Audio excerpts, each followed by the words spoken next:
o meu tema, o tema que me cabe falar aqui hoje, é justamente sobre o ativismo judicial e também os desafios da nossa próxima legislatura.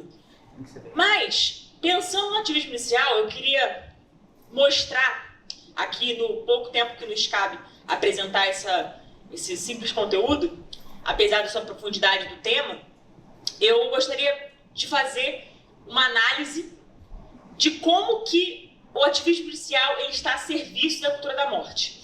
E primeiro a gente precisa entender o que é esse ativismo judicial. O que se presta ao ativismo judicial? Porque muitas pessoas falam sobre ele, mas talvez muitos não entendam o potencial danoso do ativismo judicial. Até porque o ativismo hoje ele tem colocado em sério risco, em franco risco, a nossa democracia. No início nós falávamos que nós não estamos mais sob a égide de um Estado democrático de direito. A respeito disso está esculpido na nossa Constituição. Nossa Constituição Federal ela é muito clara nos seus ditames. Isso no sentido literal. Agora, nós não temos mais a literalidade das coisas e das palavras. Nós não estamos mais vivendo nesse estado de espírito, ou melhor, nesse espírito democrático. Hoje, muitas questões avançaram sobre esse estado democrático e hoje, infelizmente, o que está sendo legitimado e chancelado por essa ditadura da toga que vamos falar é justamente esse estado que fragiliza o Estado democrático de direito, o nosso Estado de direito. Isso eu preciso mencionar porque a gente precisa entender o que é o ativismo judicial na prática, na íntegra teoria e na prática. Quando a gente pensa e fala em ativismo judicial, a gente pensa logo por exemplo, num poder, que no caso é o STF, só que eu diria que não necessariamente só o STF pratica o ativismo judicial. O poder judiciário como um todo acaba por praticar, até porque em outras instâncias também acontece o ativismo judicial. É quando, basicamente, um fenômeno no qual nós podemos pensar que o poder judiciário ele acaba se miscuindo em matérias, em atribuições afetas a outros poderes. Obviamente, assumindo uma espécie de protagonismo que não lhe caberia e assumindo também uma posição deveras política, de natureza política. Só que a primeira pergunta que nós temos que fazer é: será que cabe a um tribunal assumir um protagonismo político? Ou então uma matéria, se envolver em matérias políticas? Não. Nós temos 3 poderes. Nossa república está fundada e firmada sobre 3 poderes. O nosso Estado de Direito, vamos pensar assim, quando ele foi pensado, a nossa Constituição, no seu artigo 2º, fala sobre checks and balances. Então esse modelo ele foi importado do modelo norte-americano, ou seja, o modelo de freios e contrapesos, o checks and balances. A tripartição dos poderes que veio também muito inspirada naquela ideia de Montesquieu, que escreveu o livro O Espírito das Leis. Ou seja, a nossa república, nosso Estado de Direito, ele está ali fundado, deveria estar pelo menos, fundado e firmado nesses 3 grandes pilares, ou nesses 3 grandes poderes. O legislativo, que serve para quê? Para elaborar leis, para fiscalizar o executivo. Cada um dentro dessa esfera de competência. O municipal fiscaliza o executivo municipal. O estadual fiscaliza e elabora leis, obviamente em âmbito estadual, fiscaliza o executivo estadual. E o federal fiscaliza o executivo federal e elabora leis em âmbito federal. Então essa é a divisão de competências, esse é o papel do legislativo, legislar. Parece que estou falando uma obviedade, mas hoje a gente precisa falar obviedade mesmo. E reforçar essas obviedades, porque as obviedades estão sendo esquecidas. Da mesma forma, na mesma medida, nós temos aí, por exemplo, o poder executivo, que faz o papel, vamos dizer assim, de gestor, de administrador, e obviamente ele executa as leis vigentes do país. Ele não pode inventar leis, até porque esse papel de elaborar leis é do parlamento. Cabe ao executivo, ao poder executivo, executar aquilo que já existe como lei, obviamente, e também fazer esse papel de gestor e administrador. E, por sua vez, nós temos o poder judiciário, que deveria fazer o quê? Apenas aplicar a lei ao caso concreto. Quando a gente pensa na nossa Suprema Corte, a gente vê que atualmente há uma grave problemática, que é justamente quando a gente olha a configuração institucional do Brasil, a gente vê a hipertrofia do Supremo Tribunal Federal, da nossa Suprema Corte, enquanto né, um órgão que deveria ser de controle de constitucionalidade. Se realmente a Constituição, ou melhor, se realmente o STF se prestasse apenas ao papel de guardião da Constituição, estava bom. Ou seja, de garantir a aplicabilidade e a observância da Constituição. Esse é o papel. Ou seja, analisar as balizas constitucionais e ver se o caso concreto, no caso que a própria Suprema Corte foi provocada a decidir, se aquele caso está dentro das balizas constitucionais e fazer essa análise, ou seja, essa avaliação dentro da esfera de competência de controle e constitucionalidade. Só que hoje há essa hipertrofia, há um agigantamento, até mesmo dos poderes. Em especial, eu diria notadamente, da Suprema Corte, porque ela é a última intérprete. A nossa Suprema Corte é a última intérprete da nossa Constituição. Só que, quando a gente pensa em ativismo, primeiro a gente lembra esse papel que muitas vezes eles assumem que é político e não necessariamente jurídico. Ou seja, eles se imiscuem nessas atribuições afetas a outros poderes. E não se trata apenas de uma usurpação de competência. Hoje é muito maior do que isso. Hoje o ativismo judicial é muito maior do que a gente pensar em que, por exemplo, a Suprema Corte está invadindo a esfera de competência, vamos citar, do parlamento. A gente vai ver isso com casos concretos. Eu vou citar aqui alguns casos concretos demonstrando cabalmente que a nossa Suprema Corte, por diversas vezes, usurpou a competência do Legislativo. Em especial no que tange a matéria, afeta a todos nós, que é tão cara a todos nós, que é a defesa da vida. Porque, infelizmente, eles estão a serviço da cultura da morte. Existe um atalho revolucionário, que é justamente o ativismo judicial. O ativismo judicial ele tem sido utilizado como um atalho revolucionário para a implantação do que eu chamo de ditadura das minorias. A nossa Suprema Corte, bem como o Poder Judiciário como um todo, obviamente eles agem mediante provocação. Alguém precisa instar, ou melhor, provocar o judiciário para que ele possa decidir algo. Só que, veja, quando o judiciário tem uma matéria em suas mãos para decidir, para julgar, mas o faz, muitas vezes, vamos colocar assim, né, um magistrado invadindo a esfera de competência de outro poder. E não só isso, imiscuindo-se na atribuição de outro poder. E quando ele o faz, colocando as suas convicções pessoais acima do espírito da lei, aí nós temos um problema sério de ativismo. E isso está sendo demonstrado principalmente na nossa Suprema Corte. Em que pese o ativismo não ser restrito, e eu deixo isso muito claro, à nossa Suprema Corte, porque outras esferas de competência, outras instâncias também praticam e promovem o ativismo, isso está muito mais, eu diria, colocado e consolidado, talvez, na Suprema Corte, justamente por ser o último intérprete da Constituição Federal. O papel central deveria ser de guardião da nossa Constituição. Só que hoje nós não temos isso. Por que eu citei que o problema do ativismo ele é muito maior do que a mera usurpação de competência? Que isso em si já é um problema. Porque, infelizmente, o que está acontecendo no nosso país hoje é que os ministros, eles estão se arvorando no direito não só de atropelar, tratorar, com perdão da expressão, outros poderes, mas também de fazerem tábula rasa da Constituição. Ou seja, de esvaziarem o sentido literal das palavras. A nossa Constituição é muito clara, porque quando ela foi pensada, elaborada e promulgada, houve uma Assembleia Nacional Constituinte. Os constituintes, né, naturalmente o constituinte originário, deixo claro, o constituinte originário é o povo, ele sim é o titular, o povo brasileiro, ele sim é o poder constituinte originário. O parlamento, o Congresso Nacional, os parlamentares, nós, no caso, que estamos no parlamento, nós somos o quê? Poder constituinte derivado. Mas nós não podemos, em hipótese alguma, anular, ignorar, fingir que não existe aquele espírito da própria lei que uma vez pensou o constituinte originário, que é o povo. Nós não podemos simplesmente atropelar a soberania popular.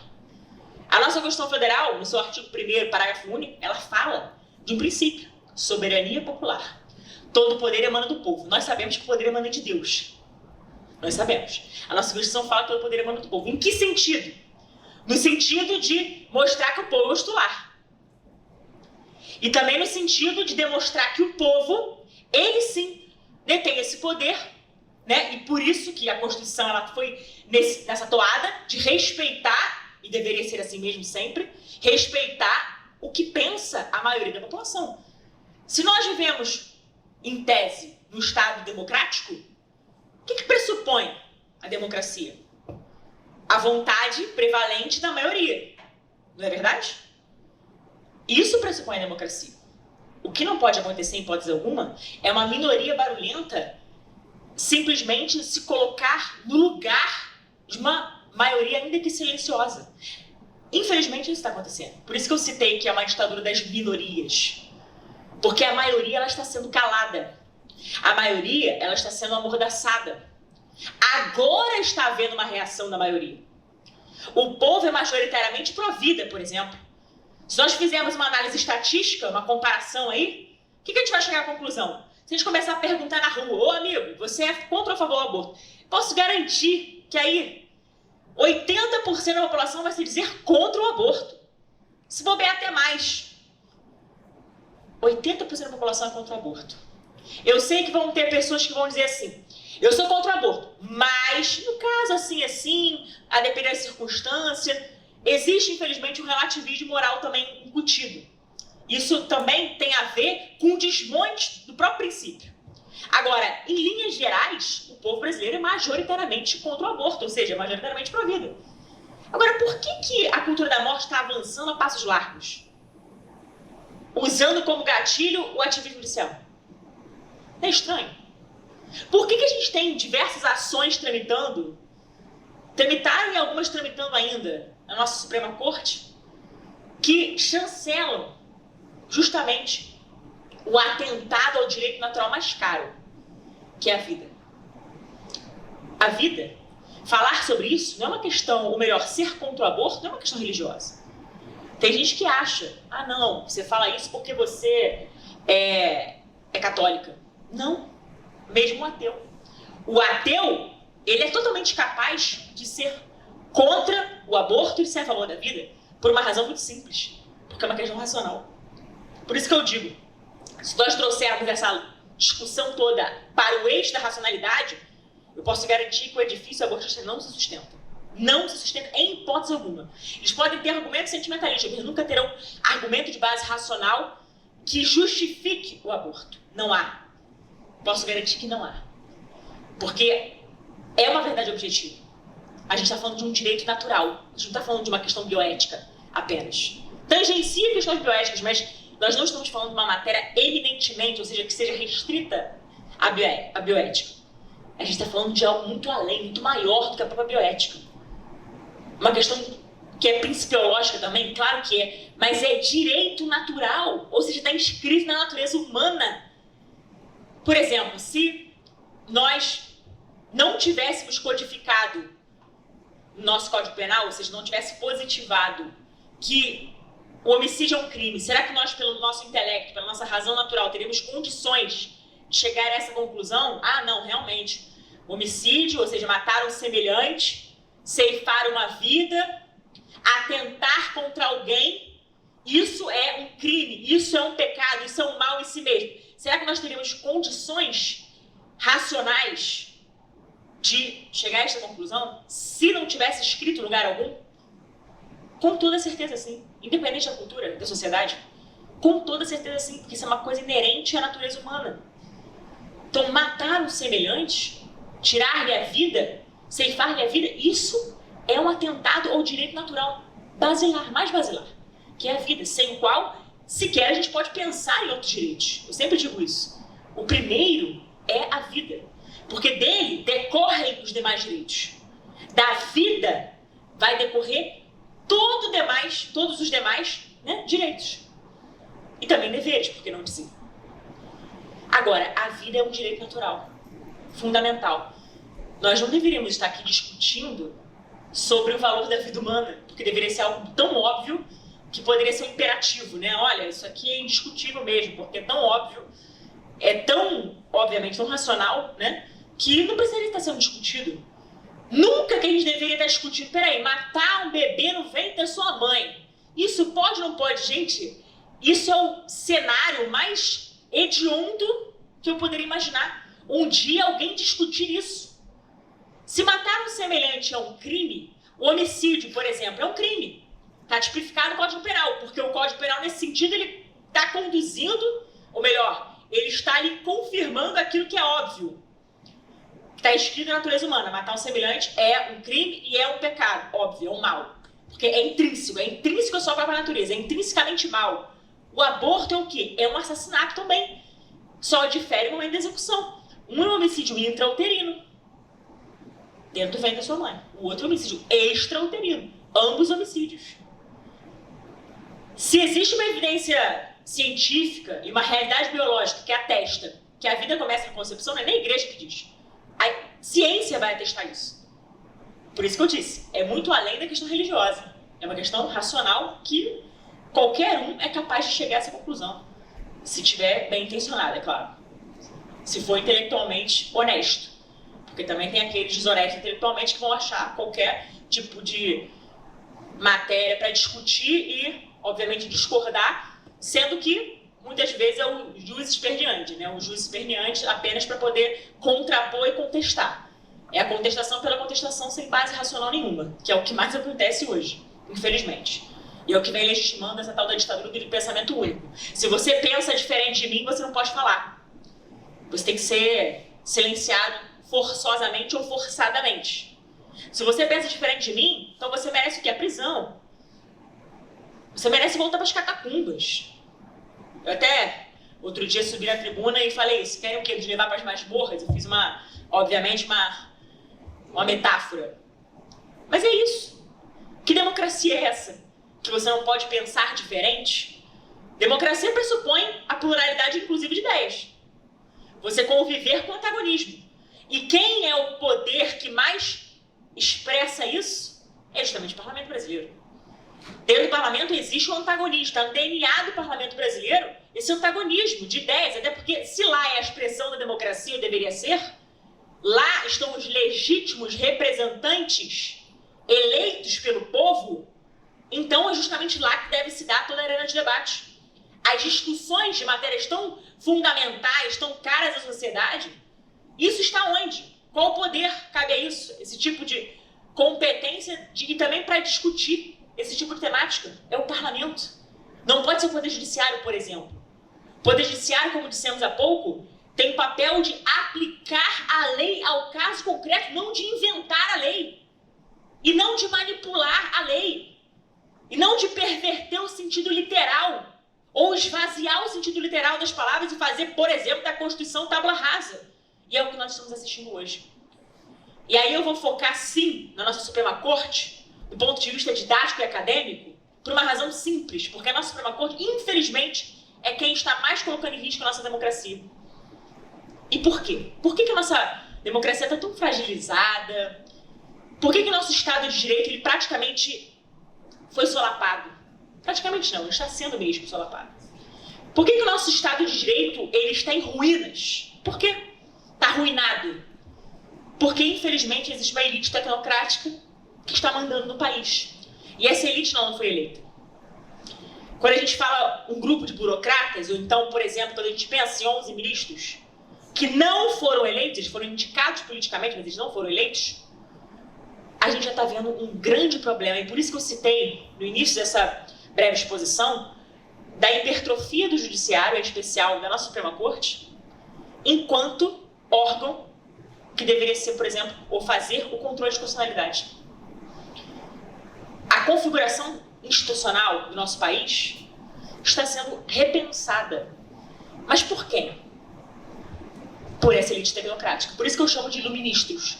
Porque, infelizmente, as ideias iluministas também estão sendo colocadas em voga. É curioso, é muito curioso, porque os nossos valores esses da sociedade, valores que são fundantes, que são perenes na nossa sociedade, independente da sua época, independente de qualquer coisa, a nossa cultura ela é cristã por excelência. O nosso Brasil, deixa eu pensar em Brasil, estou falando genericamente, mas se eu pensar assim em Brasil, somente Brasil, a gente vê como que o cristianismo, obviamente, ele fundou o Brasil, literalmente. Por quê? O nosso Brasil nasceu católico. O estandarte nasceu sob o estandarte da cruz de Cristo. Ou seja, o Brasil, o primeiro ato solene que aconteceu manifestação pública foi uma Santa Missa. Então, desde o primeiro momento, o cristianismo estava presente e sempre esteve. Quando os portugueses saíram, e aqui eu sei que não é o objeto da nossa temática hoje, mas só para ilustrar, quando os portugueses saíram de Portugal, eles não saíram para encontrar terras. Vamos encontrar terras para enriquecer apenas. Muita gente acha que é isso. Muitas pessoas acham que os portugueses saíram de lá, vamos buscar o quê? Aquela coisinha vermelha lá, o pau-brasil. Não era para isso. Havia uma questão sobrenatural. Havia, de fato, um interesse que era de inspiração, eu diria, do plano sobrenatural. Que é justamente o quê? O de evangelizar. Já que a Europa, até aquele momento, né, o cristianismo já, entre aspas, estava imperando ali, eles queriam expandir o cristianismo para outras partes do mundo. Partes essas, inclusive, desconhecidas. Então, eles quiseram desbravar os mares, ou seja, um território, uma terra algo totalmente novo, totalmente desafiador, o que motivava eles, e mesmo assim eles quiseram justamente buscar esse espírito missionário, essa vocação missionária, ou seja, sempre teve presente. Isso ajudou a fundar o Brasil. Então, nós não podemos esquecer ou achar que isso é uma coisa, apenas um apêndice da nossa história. Não é um apêndice, isso é, eu diria que é algo integrativo, talvez o principal ponto de formação da nossa história. Esse caráter missionário, os valores perenes. Quando a gente fala de valores perenes, é óbvio que a defesa da vida está nele incutido. A defesa da família está nele incutido, direito natural. Não cabe ao Estado dizer quando ou por que poderia ou não, entre aspas, ceifar uma vida humana. Onde já se viu isso? Onde já se viu isso? O Estado fazer isso? Sendo que o Estado existe posteriormente à existência da própria família. A família que é a célula máter da sociedade. Então a gente está vivendo aí um cenário em que o estado de coisas está completamente desviante do sentido original, do que deveria ser. A gente está assistindo no nosso país o desmonte de tudo aquilo que deveria ser, literalmente, né, não só perene na nossa história, porque o é, mas a gente está vendo o escanteamento desses nossos valores. E quando a gente pensa em Constituição Federal, e eu vou repetir aqui, já que a nossa Carta Magna, já que justamente a nossa Carta da República deveria ser observada e todos deveriam cumpri-la, já que é a Carta Magna, vamos dizer assim, né? Por que aqueles que deveriam ser os seus principais guardiões são os principais usurpadores? Porque aqueles que não foram eleitos se arvoram no direito de simplesmente manipular, até mesmo semanticamente, as palavras e o texto constitucional, esvaziando a literalidade, o sentido original das palavras.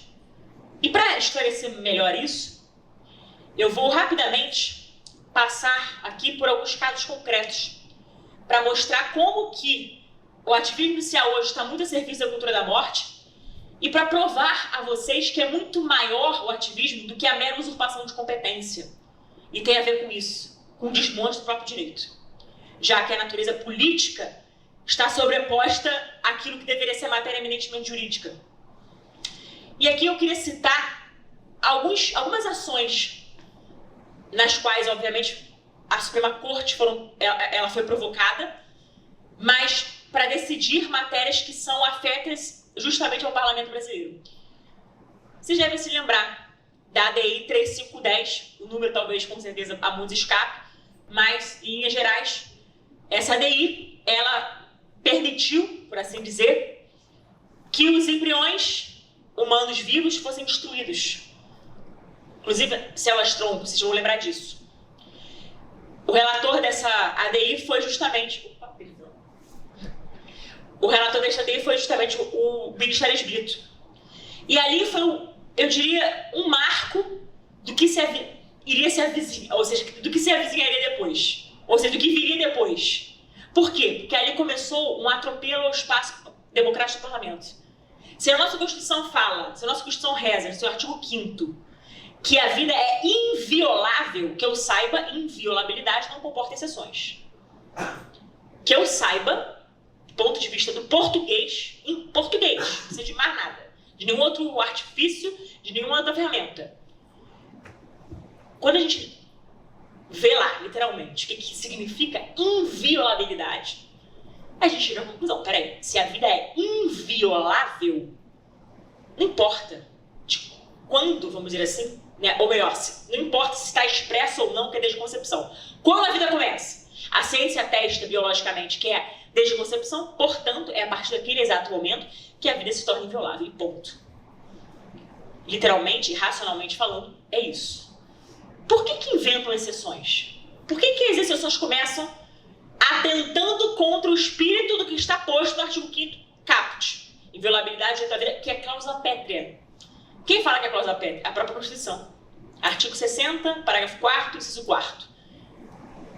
Todos os direitos fundamentais, as liberdades individuais, enfim, o que está contido no artigo 5º, tudo ali é cláusula pétrea. São princípios constitucionais. E o direito à vida está posto como cláusula pétrea. Então, quando se permite a destruição de milhões de vivos para pesquisa em células-tronco, isso é uma primeira relativização. Mais adiante, nós temos, por exemplo, além dessa ADI 3510, nós tivemos outras ações. Eu vou citar algumas ações que com certeza vocês já ouviram falar. Uma delas, eu não vou falar na ordem cronológica, porque são muitas, né, obviamente, mas vou citar de forma esparsa, pelo menos as principais.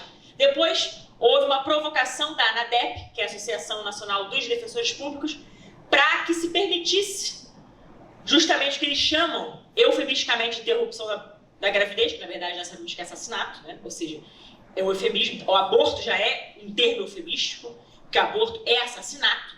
Então, ali eles queriam que fosse permitido o aborto em caso de microcefalia, por conta das mães que foram cometidas por Zika vírus.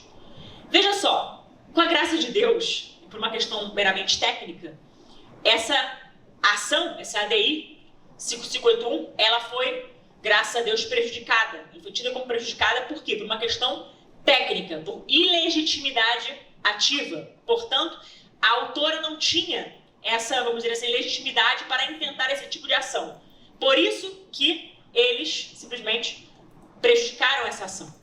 Mas eles não entraram no mérito. Veja só, essa ADI, ela tinha razão de existir? Deveria o STF ser provocado a agir neste caso, sendo que essa matéria é de competência do parlamento?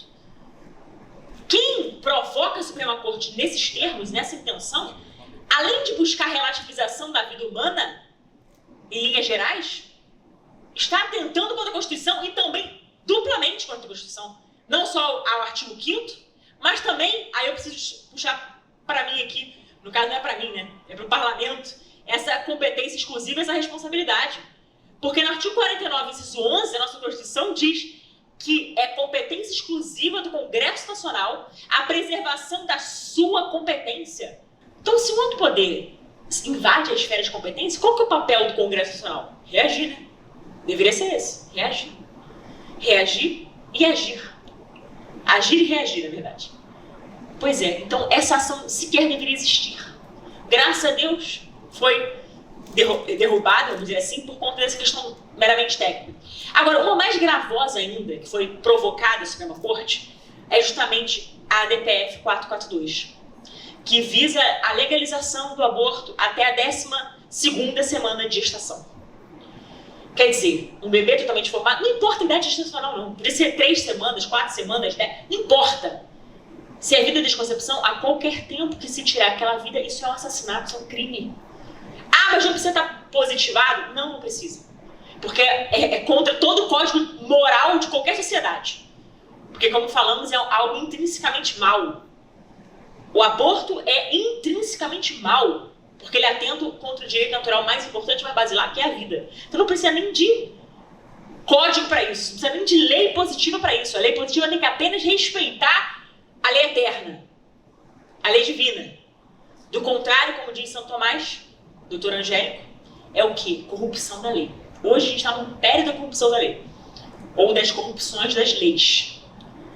Hoje nós estamos no império das leis iníquas. O artigo 128 do Código Penal, vou polemizar um pouquinho, é uma lei iníqua. Por quê? Porque o artigo 128 trata das escusas absolutórias. O que significa isso? Excludente de punibilidade. Está lá escrito. Não se pune o aborto em quê? Em 2 casos. risco de vida da mulher e, quando não há outro meio de salvar a sua vida, e estupro. Eu pergunto, um bebê concebido numa circunstância, por exemplo, de violência, ele é um bebê de segunda categoria, se comparado ao bebê concebido no lar de amor? O que vocês acham? É evidente que a dignidade humana é a mesma. É evidente que o bebê não tem culpa de nada, ele não pode ser culpado pelo crime do estuprador. Ele não pode ser sentenciado à morte. Detalhe, nem o estuprador teve pena capital. Por que o bebê vai ter? A nossa Constituição ela é muito clara ao dizer que a pena de morte ela é vedada, salvo em casos de guerra declarada. Infelizmente, há uma guerra declarada contra os bebês. Porque há pena de morte no Brasil. Há pena de morte institucionalizada no Brasil. Porque permitem aborto. O aborto é uma pena de morte. A diferença é que não há julgamento, ou melhor, o julgamento já é imediato, sumário, ou seja, você vai ser sentenciado à morte, é isso. Não há chance de defesa, não há contraditório para a defesa. Há o princípio constitucional. Muitos invocam, inclusive a galera dos direitos humanos. Quando, por exemplo, tem um criminoso que cometeu diversos crimes, eles invocam os diversos princípios constitucionais para tentar livrar a pele do bandido, muitas vezes. Princípio da dignidade humana, princípio do contraditório pela defesa, né? Princípio da presunção de inocência, nada disso vale para o bebê, dentro do ventre da sua mãe, que é o mais frágil e mais vulnerável dos seres. Quer dizer, isso é hipocrisia, minha gente. Isso é hipocrisia. Agora, realmente, o aborto é um crime que brada aos céus por vingança e por justiça. Então, não queiramos atrair essa maldição para nós, não. Isso é muito grave. Isso realmente me inflama, você já deve estar percebendo, né? E me inflama mesmo. E o dia que parar de me inflamar, realmente eu tô doente. Porque isso é algo muito grave. Porque mexe com os inocentes, com os pequeninos. Isso mexe com o ser humano mais inocente. Aquele que não cometeu crime nenhum. Ele não pode ser penalizado pelo crime do seu genitor. Seja ele quem for. Então é algo muito grave. Essa DPF, ela jamais poderia existir. Agora é curioso, né? Porque, não sei se vocês sabem, mas os argumentos, os motivos expostos nesta ADPF 442, como disse, visa descriminalizar o aborto em caso, ou melhor, o aborto até a 12ª semana de gestação. Os argumentos ali expostos, por incrível que pareça ou não, eles são os mesmos. É como se fosse assim, uma semente foi plantada lá atrás e foi colhida nesta DPF, que foi ajuizada pelo PSOL. Agora, onde está a semente plantada? Num HC. HC 124/306. Eu não sei se vocês tiveram conhecimento, mas eu não lembro o ano, não sei se foi 2015 ou 2016, não me recordo mesmo da data. Acho que foi 2016. Houve uma quadrilha, na verdade, né, que era uma clínica de aborto, basicamente, e uma quadrilha foi presa, preventivamente. A mulher, inclusive, foi carbonizada, teve seu corpo carbonizado. A mulher, né, foi lá submetida ao aborto e teve seu corpo carbonizado. E o que aconteceu um pouco depois? Impetraram com habeas corpus no HC, e aí o relator, ou melhor, o ministro, né, o Barroso, foi lá e concedeu a ordem do habeas corpus para revogar a prisão preventiva desta quadrilha aborteira. E aí o que aconteceu? Qual foi o argumento utilizado ali? Não temos que falar de aborto, primeiro trimestre de gestação. Não, peraí. Não é crime o aborto, isso nas palavras dele. Não é crime. Por que não é crime? Porque não há vida. Descolado completamente da realidade biológica, ele usou esse argumento, tá? Não é crime porque simplesmente não há vida até a 12ª semana de gestação. Se não há vida, não há que se falar em crime. Esse foi, em linhas gerais, claro que muitos outros argumentos foram utilizados, mas esse foi, eu diria, o ponto central aqui. A espinha dorsal. E, curiosamente, anos depois, 2017, essa ADPF foi intentada, foi ajuizada pelo PSOL perante a Suprema Corte, com esse objetivo, de legalizar até a 12ª semana de gestação. Com o argumento, não, a vida não, é um aglomerado de células. Toda a semelhança não é mera coincidência, né? Vocês estão entendendo por que eu digo que o ativismo ele também está muito a serviço da cultura da morte? E que o ativismo ele também acaba se prestando a ser um atalho revolucionário para a implantação da ditadura das minorias? Porque se esse assunto, aborto, for colocado no plenário do Congresso Nacional, eu ouso dizer que não vai passar. Só passa por cima do meu cadáver. Não vai passar. Mas não é por causa de mim só, não.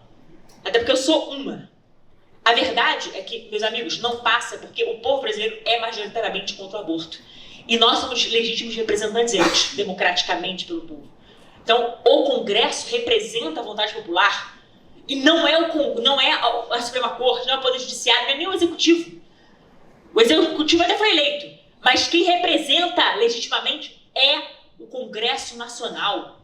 É ali que se dá esse ambiente propício para esse tipo de discussão. Na verdade, não deveria ser discutido em lugar nenhum, porque, como disse, é um atentado ao direito natural. Mas se existe um ambiente para isso, é o parlamento. Está no DNA do parlamento, como eu falei há pouco. Está no espírito do parlamento. O espírito democrático do parlamento e seu antagonismo. A polarização de ideias, inclusive. Então, se tem uma matéria para ser discutida, tem que ser no parlamento. E que a vontade da maioria prevaleça, em respeito à soberania popular. Está esculpido no artigo 1º, parágrafo único da nossa Constituição. Então, meus amigos, a coisa é muito grave. Porque quando eles atropelam, esquecem, ou então fingem que o parlamento não existe, porque é mais ou menos isso que está acontecendo hoje, e provocam direto à Suprema Corte, para fazer valer algo que o parlamento, no voto, foi derrotado, eles no parlamento foram derrotados no voto, isso é usar o ativismo como atalho revolucionário. Porque a mentalidade revolucionária também está aí.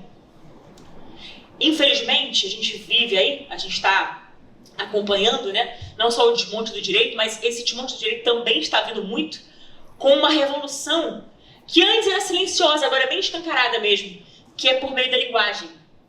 É a manipulação semântica. Então, quer dizer, uma palavra, ela se perverte no seu significado. Eles pegam um conceito e, enfim, criam diversas interpretações para esse conceito. Assim, entre aspas, se justifica, ou se justificou, o que eles chamam, né, por exemplo, da questão de gênero. Essa ideia, por exemplo, da Judith Butler, do pós-estruturalismo, é a corrente na qual ela é afiliada, né, o Jacques Derrida, o próprio Foucault, né, enfim, é exatamente isso. Tem um significante e significado. Você pega o significante e você dá múltiplos, a polissemia, você dá múltiplos significados para esse significante. Se a gente pegar a palavra cadeira, significante, a gente sabe o que significa a palavra cadeira. Ninguém vai ficar aqui divergindo, contestando ou contrastando, não. A gente sabe o que significa um objeto para sentar, a gente sabe disso. Então, em qualquer lugar do mundo, falar a palavra cadeira é óbvio. Agora, gênero, alguém sabe? A gente sabe o que significa, mas se a gente for perguntar para diversos autores e atores políticos, inclusive, cada um vai dizer uma coisa. Ou seja, a polissemia está aí. Isso faz parte, a ferramenta da linguagem, ou melhor, a revolução por meio da linguagem, né? Isso também faz parte desse processo revolucionário. E por que eu estou citando isso? Porque isso tem tudo a ver com a questão do aborto. Quando eles pegam direitos sexuais e reprodutivos, uma palavra que, em tese, parece ofensiva, direitos sexuais e reprodutivos. Qual que é o problema, né? Mas nós sabemos o que significa. E eles usurpam, ou melhor, eles instrumentalizam, né, coisas e pessoas justamente para avançar essa agenda, usando essas palavras, avançando com essas palavras que muitas vezes são travestidas de, ou melhor, tem uma aparência de coisas inofensivas, mas na realidade são destrutivas. E assim vai. Interrupção voluntária da gravidez, direitos sexuais e reprodutivos, por aí vai. Então, meus amigos, para finalizar, porque o tempo acho que já está mais que esgotado, eu fui sinalizado aqui, peço desculpas se eu extrapolei muito tempo, mas é porque o tema, ele realmente, ele acaba sendo muito vasto e ao mesmo tempo profundo. E nós temos que entender o momento que nós estamos vivendo, pelo qual nós estamos atravessando, e nós temos que realmente combater o bom combate. Mas para combater o bom combate, a gente só consegue fazer isso conhecendo mesmo essa estratagema do inimigo. Sabendo como é que eles atuam. Por isso que é tão importante estudar. Por isso que é tão importante vir para um fórum como esse, um evento como esse, de formação intelectual e cultural, para a gente tentar descobrir ou desnudar justamente o outro lado. Quais são as ideias diabólicas do outro lado? São ideias assassinas mesmo. São. Porque quem quer legitimar aborto, desculpa, mas é isso, é cúmplice de assassinato. Sem meias palavras. O dia que a gente começar a ficar com respeito humano para deixar de falar o óbvio, defendê-lo, a gente se tornou um covarde. É isso. Então, meus amigos, nós precisamos nos levantar e agir. Agir de forma inteligente. Não é se colocar na cova dos leões. É saber como combatê-lo. É diferente. Com as armas certas. São as principais delas, as armas espirituais, é claro. Mas também as intelectuais. E para isso é fundamental conhecer, estudar e se formar. Para buscar subsídios, para buscar esse combate, para combater bem aquilo que está do outro lado. Porque essa avalanche contra os nossos princípios e valores, que são inegociáveis para nós, essa avalanche tem sido justamente por conta de muitas vezes nós termos nos obtido. Então agora, infelizmente, preciso dizer que a gente está pagando um preço muito alto. E dentre os desafios da próxima legislatura, eu não tenho a menor dúvida que isso passa também pela forma de, talvez, esses conservadores tenham até que se reinventar na sua forma de trabalhar. Porque tem que buscar uma base sólida. Não adianta achar que vai entrar numa guerra fragilizado. Não vai funcionar. Você vai ser engolido, meu amigo. Se você entrar numa guerra sem ter as armas corretas, você vai ser engolido e você vai estar fazendo um favor para o seu oponente. Então, é hora da gente se formar mesmo. É hora da gente se levantar mesmo de forma coesa, orgânica, consciente, inteligente estrategicamente. Não dá mais para errar nas estratégias. O Olavo, inclusive esse evento também muito em culto à imagem do Olavo, né, que de fato foi um grande filósofo, um grande intelectual, que muito bem fez para o nosso país, não só para o país, mas para tantos outros, o Ocidente, né? O Olavo falava, não adianta se preocupar com eleger a cereja, sem esquecer do bolo. Não adianta. O bolo, ele precisa de ingredientes, precisa de massa, precisa de fermento para poder crescer, né? Ou seja, precisa de base. Cadê a base? A nossa base, acima de tudo, é moral. Só que se existe uma crise moral instaurada na sociedade, então nós temos que combater essa crise moral primeiro, para depois a gente formar uma base moral sólida aqui. E é isso que a gente está buscando aqui. Então, para combater o ativismo inicial, para combater os desafios que nós enfrentaremos na próxima legislatura, a DPF é um problema sério, porque tem no STF, não passa pelo parlamento. Enfim, tudo isso a gente só vai conseguir se for de forma estrategicamente inteligente.